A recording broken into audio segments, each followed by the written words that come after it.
Conspirata ela novamente aqui pra vocês com muito carinho, muito amor e olha só, com muitas coisas apetitosas também, porque em Casa Conspirata é isso, é essa intimidade, é um programa intimista onde a gente fala de vários assuntos muito legais, pontuais, leve, divertidos, sérios também quando tem que ser. E hoje nós estamos recebendo uma pessoa também incrível, que ela é advogada, a doutora Juliana Garbo. Ela vai falar ela é advogada especialista em direito previdenciário. Eu acho essa pauta sensacional e ela está sendo voltada, né, essa pauta de hoje vai ser em relação a benefícios a pessoas com deficiência. Isso é fundamental e muito sério. Seja muito bem-vinda, doutora Juliana. Tudo bem, querida? Muito obrigada, Sibeli. Tudo bem? Agradeço a oportunidade de estar aqui nessa mesa maravilhosa. Degustando de tudo isso, doutora Juliana? Gostou? Maravilhoso, adorei o convite. Muito obrigada. Nós que agradecemos aqui, tanto eu quanto Cláudia, a Noca. Quero mandar um beijo para a Noca também, por ela também, né, fazer parte também dessa minha produção e tem trazido muitas pessoas também interessantes para o programa, que eu acho que é isso que nós precisamos, né? Eu acho que a sociedade busca, né, justamente esse tipo de bate-papo e de assuntos tão pontuais e que vai ser tão esclarecedor para toda a sociedade, né? Mas, doutora Juliana, vamos começar então. Primeira coisa, você é formada há muito tempo, fala um pouquinho de você. Bom, eu sou formada já há algum tempo, me formei em 2018, mas eu já trabalhava na área de jurídica desde 2010. E eu comecei a trabalhar no direito previdenciário na pandemia. Foi algo que realmente eu senti a necessidade, porque conhecimento nessa área é muito importante, principalmente depois que veio a reforma da Previdência em 2019.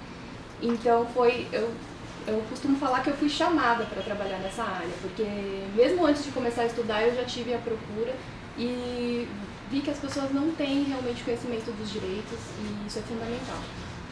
Com toda certeza. E depois outra, né? A mudança da Previdência foi rápida, né? Tipo, faz pouco tempo, vamos dizer assim, é muito novo para todos vocês e para todos nós. Para quem então não entende, piorou, né? Sim. Ficou muito mais confuso pra gente, né? Com certeza. E foi assim, no calar da madrugada, né? A gente costuma falar. Porque a proposta estava ali para ser aprovada e todo mundo não sabia se ia passar, se ia. E mudou muita coisa e hoje as pessoas estão completamente desorientadas do que fazer, do que procurar.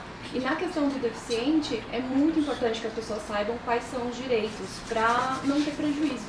Eu gostaria até que você começasse falando então sobre isso. Quais são os direitos que essas pessoas têm em relação aos benefícios, né? Essas pessoas que sofrem com esse tipo de problema. Na verdade, quando teve a reforma em 2019, ela não afetou os benefícios para as pessoas com deficiência. Então, muitas pessoas não têm conhecimento de que não houve alteração e às vezes não saber que poderia até ser enquadrado como deficiência, alguma situação, né, algum quadro clínico, é que a pessoa não fala para alguém ou às vezes vai em busca do benefício e não tem conhecimento de que pode ser enquadrado. É interessante quando for buscar um benefício, procurar um profissional. E os principais direitos, quando a gente fala de previdência, hoje a gente tem 2 benefícios. Um deles é assistencial e ele não depende de contribuição. Então, aquela pessoa mais necessitada da sociedade, aquela pessoa que está vulnerável ali, uma condição de vida precária, ela vai ter direito a um benefício que chama BPC, que é o benefício de prestação continuada.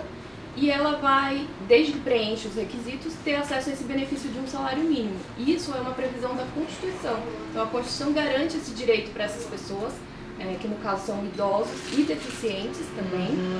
Idosos também estão também acima dos 65 anos vão ser abarcados por essa proteção. Sim, olha que interessante. Tem um salário mínimo. Um salário mínimo. Seria hoje?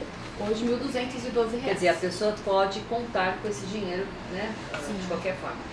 Agora, as pessoas com deficiência se aposentam antes dos demais? Se for identificado, né, e a pessoa, para isso, ela precisa requerer, que quer dizer que quando ela vai ao INSS pedir, ela precisa falar que ela tem essa deficiência. Então, hoje... Mas é que ela precisa provar que ela tem essa deficiência? Porque muitas coisas são notórias, né? Sim. Mas muitas vezes não são. Não são. Exatamente. E aí, como que vai ser identificado? Existem 2 tipos de solicitação, né, de aposentadoria. Existe a aposentadoria comum por tempo de contribuição, a pessoa pagou tantos anos ou trabalhou e vai ter direito. E para o deficiente é a mesma coisa, só que quando ele vai pedir, ele tem que falar, olha INSS, eu sou uma pessoa com deficiência, eu tenho uma deficiência que pode ser física, pode ser intelectual, mental, pode ser uma deficiência grave, moderada ou leve, e ela vai comprovar a deficiência. E aí ela vai ter direito a um benefício que hoje eu considero melhor, por conta da reforma que reduziu bastante o valor dos benefícios. O benefício do deficiente ele não foi afetado. Então, até mesmo na questão da renda, a pessoa ela vai ter uma proteção ali por ter a deficiência. Olha que legal, bem interessante isso.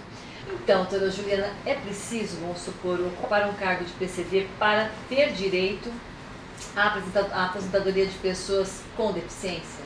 Não é preciso.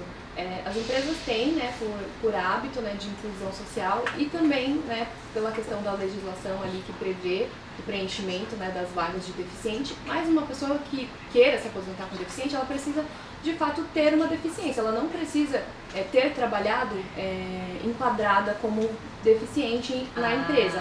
Basta que quando ela vá solicitar o benefício, ela informe que tem a deficiência. E como que vai ser isso? Através de documentação médica, histórico médico, e aí vai ser avaliado também o grau da deficiência para ver em qual situação ela vai se enquadrar. Então, no caso agora, como é feita essa avaliação da deficiência? A avaliação da deficiência, ela é feita quando você faz o pedido no INSS da aposentadoria do deficiente, você vai passar por uma perícia, né? A pessoa com deficiência, ela passa por uma perícia e o perito médico federal, ele vai analisar qual é o grau de deficiência. E o grau de deficiência ele também está muito ligado às barreiras que a pessoa enfrenta. Então, a questão da deficiência grave, leve ou moderada vai muito do contexto não só da deficiência, mas também do ambiente que a pessoa está inserida. Então, se ela, por exemplo, precisa ir de ônibus até o trabalho, ou se ela tem um carro adaptado, tudo isso vai ser levado em consideração para se avaliar em qual categoria de deficiência ela vai se aposentar, porque vai ter uma diferença de tempo para se aposentar, que pode ter uma redução de 10 anos, 6 anos ou 2 anos, a depender do grau de deficiência. Mas o valor será o mesmo? O valor vai ser de acordo com o que a pessoa pagou, né, do que ela contribuiu. Entendi. E o mínimo de contribuição quanto seria? Hoje, o mínimo de contribuição para se aposentar por idade, a pessoa que se aposenta por idade com deficiência, ela vai ter uma redução de 5 anos de tempo de contribuição em relação aos demais. E aí, para isso, ela precisa ter no mínimo 180 meses contribuídos para se aposentar nessa categoria. E aí tem uma segunda categoria de aposentadoria do deficiente, que é a por tempo de contribuição. E aí, se ela for uma pessoa que tem deficiência grave, ela vai ter que ter no mínimo 25 anos de tempo de contribuição. E aí, nos outros casos, ela vai ter uma redução ali de 6 anos ou de 2 anos, né? Então, ela vai ter 25. No caso, o homem, na aposentadoria por tempo de contribuição, é exigido 35 anos. Então, ele vai ter se ele tiver uma deficiência grave, ele vai precisar só de 25. Entendi. E assim por diante, 6 anos ou 2 anos de redução. Certo, mas vamos supor, isso também vale, esta lei, para a pessoa que de repente ela estava normal e de repente ela passou por um problema de saúde acidental, precisou, que realmente mexeu com a parte do crânio, ou que fez vários tipos de uma cirurgia que deixou essa pessoa também mais para inválida. Isso tudo aí já entra também. Totalmente. Na verdade, a pessoa ela precisa ter uma deficiência, e como que é avaliado isso? Uma deficiência, uma situação de longo prazo, que tem que ser superior a 2 anos, e aí ela vai ser enquadrada como deficiente. E ela vai precisar preencher ali o tempo como deficiente para poder atingir o direito ao benefício. Certo. Agora, o que fazer de não conseguir o meu benefício? Se não conseguir o benefício, aí no caso, se a pessoa foi lá no INSS, pediu e foi indeferido, ela tem 2 opções. Ela pode entrar com recurso no próprio INSS e vai ser avaliado por uma junta, né, por uma câmara recursal, que não faz parte da estrutura do INSS, e ela vai reavaliar, na verdade, aquele direito. E aí, nesse caso, é interessante que a pessoa tenha ali um profissional orientando de quais os fundamentos utilizar, ou ela pode já entrar com uma ação judicial, né? Tem essas 2 opções. E isso pode levar muito tempo? Pode levar. Hoje o INSS está ali com um déficit de funcionários, então os processos administrativos eles têm demorado quase o mesmo tempo que um processo judicial. Por isso que às vezes Quanto tempo leva isso? Que 10 anos, 8 anos, mais? Não chega a ser tudo isso. Dá bem, né? Pelo amor, né? A pessoa ficar esperando para se aposentar, levar E quando tem realmente uma condição para isso, né? Sim, não chega a ser tudo isso, mas hoje um procedimento administrativo, se for concedido, né, se tiver os requisitos preenchidos, passar pela perícia, a perícia avaliar de acordo ali com o esperado, né, de tempo, vai demorar ali em torno de 6 meses, ou às vezes um ano, ou no caso, se a pessoa tiver um indeferimento e entrar com recurso, aí pode demorar um ano esse recurso. Então sempre é importante ter alguém ali orientando, um profissional, porque às vezes a pessoa fica ali, às vezes tentando o recurso no INSS, não é uma boa estratégia no caso dela. Então sempre é importante avaliar caso a caso o grau de deficiência, se é homem ou se é mulher, porque existe ali uma situação que vai ser avaliada, e isso é uma coisa ruim, mas é uma coisa que acontece, que eles avaliam do ponto de vista da incapacidade, se a pessoa é capaz ou não é capaz para trabalhar.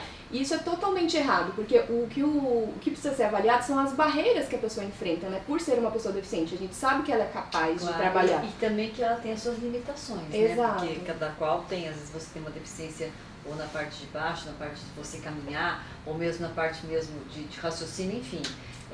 Tem que ter esse respeito. Sim, também. Com certeza. Né? A pessoa não pode deixar de ter o seu auxílio, né, para poder sobreviver. Quer dizer, tudo bem, é pequeno, mas é melhor tê-lo do que não ter, né? Exatamente. E aí na questão da demora, muitas vezes a pessoa fica ali esperando, se está trabalhando, né, vai ter ali a garantia do sustento, mas se não está, é uma situação mais complicada. Então existem meios ali jurídicos que a gente pode se utilizar quando tem um erro na análise, quando tem a demora, e aí só um profissional mesmo que vai poder orientar qual é a melhor estratégia. Sim. Agora, doutora Juliana, vamos supor, uma pessoa se aposentou como deficiência, né? Como deficiente.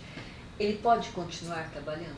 Pode continuar trabalhando. Mas no mesmo segmento ou tem que mudar o segmento? Porque tem muita gente que se aposenta que a gente escuta dizer, né? Ah, eu sou enfermeira, me aposentei como enfermeira, mas eu posso continuar trabalhando, mas em outro trabalho. Eu não posso mais continuar sendo enfermeira depois que me aposentei. Sim, essa pergunta ela é muito importante, porque existe essa confusão da pessoa se aposentar com deficiência. Você aceita um suquinho? Ah, eu aceito. Pode falar. Existe essa confusão, né, de achar que a pessoa que se aposenta ali, por se aposentar como deficiente, ela não vai mais poder trabalhar. E isso é totalmente equivocado. Bom saber. A pessoa com deficiência, ela pode se aposentar e ela vai passar pela perícia, vai ser avaliado qual o grau de deficiência e tendo o tempo exigido ali na categoria que ela solicitou, ela vai aposentar e ela pode continuar trabalhando ou ela pode parar de trabalhar. A única coisa é que se ela continuar trabalhando, ela vai continuar contribuindo. Então, se ela é uma empregada, ela vai continuar todo mês tendo aquele desconto de INSS do pagamento dela, mas nada impede de trabalhar. Diferente, por exemplo, do enfermeiro, que é uma atividade especial, que é uma atividade exposta a risco, né? Então, por exemplo, eu tenho contato com materiais biológicos de outra pessoa. Se eu me aposento na especial, eu não posso continuar trabalhando nessa categoria, eu posso trabalhar de outra coisa. Mas são duas situações diferentes. O deficiente, ele pode continuar trabalhando normalmente. Mas então, por exemplo, tirando a parte da saúde, outras pessoas também podem continuar trabalhando? Sim. Aposentadoria comum, sim, aposentadoria por idade, a pessoa ela pode continuar trabalhando, vai continuar pagando o INSS, porque o nosso sistema ele é um sistema contributivo, que existe um pacto entre as gerações, né? Então quem está ali na ativa vai continuar pagando. Então você vai continuar pagando e se você já está aposentado, você não vai ter direito praticamente a nenhum benefício, mas você vai ter lá o desconto todo mês até que você pare de trabalhar. Aí parou, aí para de descontar. Certo. Agora, por exemplo, eu posso ser demitida se estiver próximo à data da minha aposentadoria? Então, essa também é uma pergunta também que eu acho bem... Muita gente pode ter dúvida. Tem muita dúvida. O que acontece? Existem alguns acordos coletivos, né, que são feitos entre sindicatos e empresas que vêm com a previsão de estabilidade pré-aposentadoria. Então, se eu estou ali, às vezes há um ano, depende do que está previsto na convenção, no acordo coletivo, se eu estou um ano de me aposentar, 2 anos de me aposentar, eu vou ter a estabilidade, né? Se estiver próximo ali, ou se eu já tiver com um requerimento administrativo de aposentadoria em andamento, vou ter a estabilidade se estiver previsto na convenção coletiva da minha categoria. Então, por exemplo, se eu sou um enfermeiro e a categoria dos enfermeiros diz que quando eu tiver há 2 anos da aposentadoria eu não posso ser demitido, eu vou ter direito. Mas existe uma situação muito importante que as pessoas não costumam fazer. A maioria das convenções coletivas, elas dizem que as pessoas têm que exercer esse direito. Então, ela precisa protocolar na empresa uma carta dizendo que está próximo de se aposentar, porque em alguns casos, né, principalmente trabalhistas, os tribunais entendem que se a pessoa não exerceu esse direito de avisar a empresa, comunicar, ela perde. Então é importante também a pessoa ver ali se já está próxima de se aposentar, para fazer isso, pra não caso, correr esse risco. exato, caso seja demitida, consiga reintegrar. Nossa, como é que é a lei também, né? Tem as brechas, né? Sim. Você tem que saber, porque às vezes você tem o direito, mas não exerce no momento, e aí você acaba perde. perdendo. A pessoa com deficiência que é demitida, ela pode ter direito à reintegração na empresa? Sim, então nesse caso, se a pessoa exerceu esse direito de protocolar a carta na empresa, comunicar que está solicitando uma aposentadoria e vier a ser demitida, pode entrar com processo trabalhista e pedir a reintegração da empresa. Gente, isso é importante de ressaltar. Ela está dizendo que você tem que fazer esta carta 2 anos antes. Sim, aí vai depender da convenção, mas normalmente é 1 ano a 2 anos antes. Aí é bom já fazer uma contagem do seu tempo, se você já está ali perto de adquirir o direito, para saber. Porque senão você perde esse direito e de repente você gostaria até de continuar e não pode. O quê? Falta um minuto? O que você está falando? Eu quero fazer uma pergunta. Ah, desculpa, ele tá sempre porque, gente, eu sou tão traumatizada com essa história. Quando ele faz 2, 3, eu falei, nossa, como assim? Ele não fez nem 5 minutos Não pra fiz mim nem ainda, 5. né? A minha Mauro. pergunta é a seguinte, eu tenho 2 perguntas. A primeira seria, na minha família aconteceu um caso que a pessoa adquiriu LOAS, não sei se é a sua área, né? Se for sua área, você conseguir me explicar, seria bacana. A pessoa adquiriu LOAS, era casada. O que é LOAS? LOAS é um benefício, ela pode... Assistencial, é o primeiro benefício que eu falei, que são 2. Tá. Tem o assistencial, Vamos falar porque às vezes essas Isso. palavras... que é o de um nem- salário mínimo. Tá? Isso. Ela adquiriu o LOAS através de uma outra pessoa que indicou ela, ela tinha direito e tal. Enfim, ela era casada, o marido dela morreu. O marido dela recebia aposentadoria. E agora ela está tentando receber essa aposentadoria, mas ela não consegue receber porque ela já recebe o LOAS. Como que ela conseguiria receber essa aposentadoria? Como que funcionaria isso? Ela entrou com advogado tudo, mas está enrolado ainda. Então, essa questão ela é bastante delicada, porque esse benefício, né, que é o LOAS, que é o benefício de prestação continuada para a pessoa que não tem condições mesmo, né? Então, a pessoa, para vocês terem uma ideia, ela tem que estar numa situação ali de vulnerabilidade social. Então, ela tem que ter renda per capita, e é a renda de pessoas, né, no grupo familiar, de R$333. Então, já é difícil preencher esse requisito, mas a gente sabe que, né, a gente fala de um país de desigualdade social, então existem muitas pessoas nessa condição. E o que acontece muitas vezes? Para a pessoa ela ter acesso a esse benefício, ela precisa ir até o CRAS, né, que é uma unidade ali que é gerenciada pela prefeitura, para declarar qual é a renda da pessoa e do grupo familiar. E aí, muitas vezes a pessoa ela mente na hora de declarar quem é, ou às vezes não precisa ser advogado para atuar com benefício, então às vezes tem pessoas que são desinformadas ou às vezes mal intencionadas, mesmo orientam errado, ou dentro, às vezes, da própria unidade ali recebe alguma orientação errada, e a pessoa declarar não tem o marido. E aí quando ela vai receber, aí a pensão por morte, ela depende da comprovação de que ela é dependente dele. Então se ela é casada, automaticamente ela é dependente, ou se ela tem uma união estável, ela vai comprovar essa união estável para ser considerada dependente. Quando ela recebe o LOAS e declara que não tem companheiro, o INSS fala, você não tem companheiro, então ela não consegue comprovar que ela era esposa, ou às vezes ela fez uma declaração que estava separada de fato dele para receber o benefício LOAS, e aí por isso esse problema. E além disso, e ainda pode gerar a exigência de devolver os valores recebidos indevidamente. Então isso é muito sério, muito sério mesmo. E como é que consegue, quem consegue fácil saber se a pessoa está mentindo? Então, porque para você fazer essa declaração da renda do grupo familiar, no primeiro momento ela é declaratória. Então a pessoa vai lá na unidade do CRAS e ela fala, olha, eu moro com tal pessoa e a minha renda é tal. Se ela falar que não tem renda, eles vão colocar lá, não tem renda. Se ela falar, eu sou casada, mas meu marido foi comprar pão e não voltou nunca mais. Vai ficar essa informação lá, vai conseguir o benefício se estiver preenchendo ali os outros requisitos. Só que no caso da pensão por morte é muito comum acontecer esse problema. De depois a pessoa querer receber a pensão do marido e não conseguir porque não consegue voltar atrás naquilo que falou. Né? No caso dessa pessoa, foi uma pessoa que se dizia advogado, falou, ó, você tem direito a um benefício. Mas, porém, ele sabia que ela era casada, morava na mesma casa, tal. E a pessoa foi na boa fé, deve ser aposentadoria e tal, e seguiu o passo do que a pessoa falou, né? E depois fomos descobrir que na cidade tinha um grupo de advogados que estava fazendo isso só para poder receber o dinheiro, entendeu? Então quando ele consegue o benefício para a pessoa paga uma porcentagem para ele. Sim. Então ele estava interessado nisso, e aí foi o que aconteceu. E aí prejudicou a longo prazo. Prejudicou a longo prazo. E então realmente é difícil ela conseguir o benefício por morte. Ela vai ter que, né, comprovar ali uma boa fé, mas vai depender muito do que ela tiver de provas ali para realmente comprovar e do convencimento do juiz. Porque como é uma situação comum, às vezes fica difícil, porque já tem entendimentos ali de jurisprudência dizendo que tem que devolver o dinheiro, então é muito delicada essa situação. Uhum. A segunda pergunta é: já aconteceu de uma pessoa receber um benefício, um deficiente físico, e ser tirado dele? Já. Do nada? Você pode contar algum caso? Já aconteceu. O benefício, principalmente o benefício assistencial, né, que é esse que depende do cadastro no CRAS, depende da avaliação, a pessoa ela vai passar periodicamente por avaliações. Então hoje ela está numa situação ali considerada vulnerável, né, condição de miserabilidade, enfim. Amanhã ela pode não estar. Então a cada 2 anos ela precisa ir até o CRAS e fazer a atualização do CAD único e vai ser avaliado o grupo familiar. Então o que eles fazem? Cruzam informações. Hoje a Receita Federal ela tem acesso, né, a muitas informações nossas. Então se a pessoa recebe PIX, né, de valores altos na conta, se tem uma outra pessoa da família que trabalha que não declarou, mas aí o INSS cruza as informações, né, a plataforma GovBR hoje ela é unificada com tudo.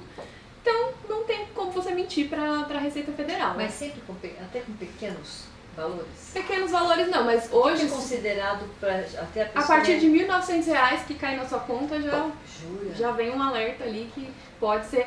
É difícil porque a gente sabe que fosse até com uma quantidade até maior. A partir de R$1.900 a Receita ela pode vir ali a olhar, né, suas entradas. Uhum. Mas se é uma pessoa que declara que não tem renda, né, e aí ela tem conta bancária, tem saldo bancário, ou às vezes, né, ela tem pessoas na família que ela não declarou, ou às vezes a pessoa tá casada, às vezes já nem tá casada mais, mas já aconteceu o caso de ser até suspenso indevidamente, porque a pessoa não estava mais casada, mas não se separou no papel.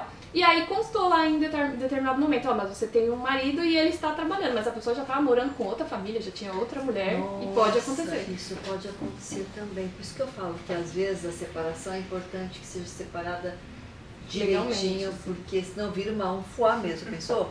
Porque você está casado, mas não está mais casado, que cada um tem seu quadrado, mas está lá provando que você está casada. E tudo vai respingar, esses problemas vão chegar em algum momento. Deus, Pai Todo-Poderoso. Mais alguma pergunta? Não, é essa, obrigado. A pergunta é essa, obrigado, gostei da... Alguém de vocês querem fazer perguntas também? Tem alguma pessoa de vocês que estão interessados em ter alguma dúvida em tirar também com a doutora Juliana? Faltam 4 minutos? Tem alguma pergunta de vocês?